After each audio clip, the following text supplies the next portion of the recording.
Bonjour mon frère, bonjour ma soeur. La miséricorde de Dieu nous remplit de sa paix. Cette miséricorde nous porte dans la grâce que nous avons reçue du Père en Jésus-Christ, mort et ressuscité au travers de l'Esprit de feu. Dieu vivant pour les siècles des siècles. Amen. Je viens continuer avec toi cette réflexion autour de la nouvelle naissance. Quand on parle de nouvelle naissance, on ne parle pas que d'une chose, on parle d'un esprit, on parle d'une dynamique, on parle d'une logique, on parle de quelque chose vraiment qui est en mouvement, comme une naissance, c'est-à-dire que le bébé à la naissance, on peut même parler du fœtus avant, mais regardons le bébé à la naissance, entre le bébé à la naissance, moi bébé et moi aujourd'hui, c'est la même personne en quelque chose d'énorme dans la différence. Et ce n'est pas que physique, c'est vraiment tout un ensemble de processus qui se sont mis en place. La nouvelle naissance. La nouvelle naissance, c'est cette transformation radicale de l'humain. Je crois qu'on peut retenir ça de ce qu'on a dit la dernière fois. Cette transformation radicale que nous avons déjà dans l'Ancien Testament, dans Jérémie, dans l'Ancien Testament avec Jérémie au chapitre 31. Jérémie 31, dans la première alliance, versets 31 à 35, nous dit déjà quelque chose. Voici venir des jours, oracle du Seigneur, où je conclurai avec la maison d'Israël et la maison de Juda une alliance nouvelle. Non comme l'alliance que je conclus avec leur père le jour où je les ai pris par la main pour les faire sortir du pays d'Égypte. Alliance qu'eux ont rompue, quoique je fusse leur époux, car voici l'alliance que je ferai avec la maison d'Israël après ces jours-là. Oracle du Seigneur, oracle de Yahvé, je mettrai ma loi au-dedans d'eux, je l'écrirai sur leur cœur, et je serai leur Dieu, et ils seront mon peuple. C'est vraiment important de regarder ça. Cette transformation radicale, nous l'avons dans un passage que nous, catholiques, nous connaissons dans l'office, dans le temps ordinaire, l'office de l'ordre du dimanche, un dimanche sur deux.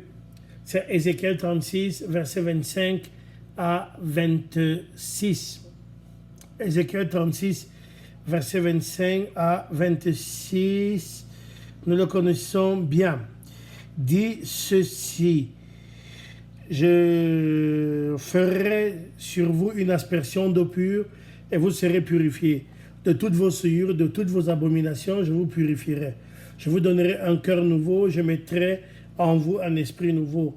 J'ôterai le cœur de pierre et je vous donnerai un cœur de chair. Verset 27, je mettrai au-dedans de vous mon esprit et je ferai que vous suiviez mes ordonnances et que vous les observiez, vous observez mes lois et les mettiez en pratique. Amen. On retrouve ça presque mot par mot dans Ézéchiel 11. Ézéchiel 11, ça c'est toujours moins connu. Ézéchiel 11, je fais encore un montage, c'est en direct comme ça. Je te donne donc comme ça vient. Je prie avant et Dieu fait le reste. Verset 19 dit: je leur donnerai un seul cœur, je mettrai dedans d'eux un esprit nouveau. J'ôterai de leur chair le cœur de pierre, je leur donnerai un cœur de chair. Ézéchiel 11, verset 19 à 20. Voilà. Donc, nous bénissons le Seigneur. La nouvelle naissance, c'est vraiment cette transformation radicale de l'humain. Après avoir été cette naissance de nouveau, selon l'esprit, selon l'eau, et donc selon l'ordre nouveau qu'on a vu dans Jean chapitre 3, 1 à 6, n'est-ce pas? Qu'on ne va pas répéter aujourd'hui, sinon on n'avance plus. La deuxième chose qu'il nous faut dire, c'est que la nouvelle naissance nous met nous fait faire un pas en avant par rapport à la première naissance. Il n'y a pas de nouvelle, ancienne, nouvelle en renvoie à une ancienne, ce que j'appelle la première naissance. La première naissance marquée par le sceau, S-C-E-A-U, le sceau du péché, la loi du péché en Adam. Ce sceau-là nous a porté dans la loi de la mort. La nouvelle naissance va nous porter dans quelque chose de radicalement nouveau, qui est le passage de la mort de la première naissance à la vie. c'est fondamental. La nouvelle naissance, c'est ça. C'est-à-dire que si on doit te demander en quelques mots, c'est ce qu'on va voir dans les prochaines minutes, qu'est-ce que c'est que la nouvelle naissance? C'est de passer de l'ordre ancien, caractérisé par la mort du péché, Romains chapitre 3, à l'ordre nouveau qui est inscrit dans la résurrection. C'est ça la vie nouvelle. C'est ça la nouvelle naissance. C'est vraiment naître dans cette perspective de la résurrection. Ça veut dire la vie. C'est donc passer de la mort à la vie. Passer de la mort à la vie. Et un passage clé nous donne cela. C'est Éphésiens au chapitre 2. Éphésiens au chapitre 2 fait partie de ces chapitres, de ces passages qu'il nous faut relire souvent en révision de vie mensuelle parce que ça nous donne des contenus extrêmement importants. Ces contenus importants disent quoi? Éphésiens 2, 1 à 8. Et vous étiez morts par vos offenses et vos péchés, dans lesquels vous marchiez autrefois, selon le train de ce monde, selon le prince de la puissance de l'air, de l'esprit, qui agit maintenant dans les fils de la désobéissance. Nous tous aussi, nous vivions autrefois comme eux, selon les convoitises de notre chair, accomplissant les volontés de la chair et de nos pensées, et nous étions par nature enfants de colère comme les autres. Mais Dieu, qui est riche en miséricorde, à cause du grand amour dont il nous a aimés, Jean chapitre 3, verset 16, Dieu a tant aimé le monde qu'il lui a donné son Fils, afin que quiconque croit en lui ait la vie. Donc, Dieu qui est riche en miséricorde, à cause du grand amour dont il nous a aimés, et alors que nous étions morts par nos offenses, nous a rendus vivants avec le Christ. C'est par grâce que vous êtes sauvés. Point virgule. Et nous a ressuscités ensemble et nous a fait asseoir ensemble dans les cieux en Jésus-Christ. Verset 7. Afin de montrer dans les siècles à venir l'infinie richesse de sa grâce par sa bonté envers nous en Jésus-Christ. Le verset 8 est un verset important car c'est par la grâce que vous êtes sauvés, par le moyen de la foi. Et cela ne vient pas de vous, c'est le don de Dieu. Le don de Dieu, cette phrase est importante pour les catholiques camerounais parce que l'évêque qui a été tué à Bafia, cet évêque avait choisi comme devise épiscopale, c'est le don de Dieu. Tu sais désormais où ça se trouve. Éphésiens chapitre 2 au verset 8. Amen. C'est le don de Dieu. Cette résurrection, c'est ça la nouvelle naissance. C'est s'inscrit dans ce passage de la loi de la chair et de ses convoitises qui nous porte donc à la désobéissance, à la loi de l'esprit, cette nouvelle naissance qui fait de nous des créatures nouvelles. Alléluia. 2 Corinthiens chapitre 5 verset 17 est un classique à apprendre par cœur. Quand on est en Jésus-Christ, on est une créature nouvelle. Il dit bien, aussi bien, quiconque est en Jésus-Christ est une créature nouvelle. Les choses anciennes sont passées, voici venir des choses nouvelles. C'est ça, être chrétien. C'est vraiment appartenir à ce monde des choses nouvelles. À ce monde des choses nouvelles. Nous avons cité Paul aux Éphésiens au chapitre 2. Nous ne pouvons pas ne pas citer 1 Pierre, la première lettre de Pierre, qui est vraiment importante, à plusieurs passages. Je prends le premier chapitre. Au premier chapitre, il dit bien, et on retrouve le passage de la mort à la vie.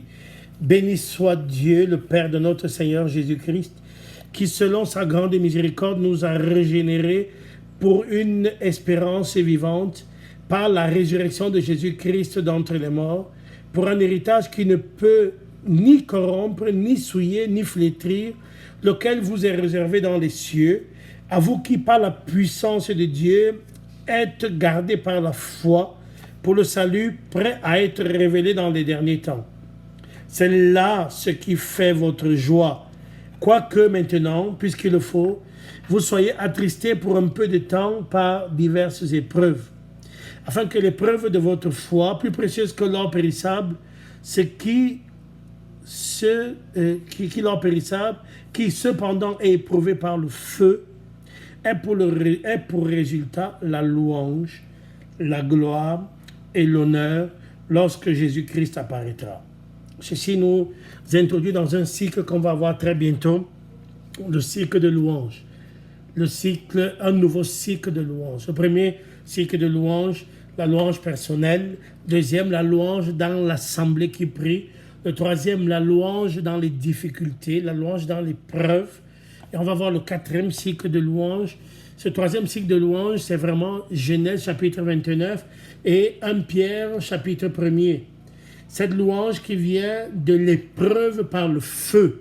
Non, cette louange qui vient de l'épreuve par le feu. On va en parler vraiment très amplement. Je continue toujours en lisant le premier pape, verset 13. C'est pourquoi, saignez les reins de votre entendement, soyez sobres et ayez une entière espérance dans la grâce qui vous sera apportée lorsque le Christ apparaîtra.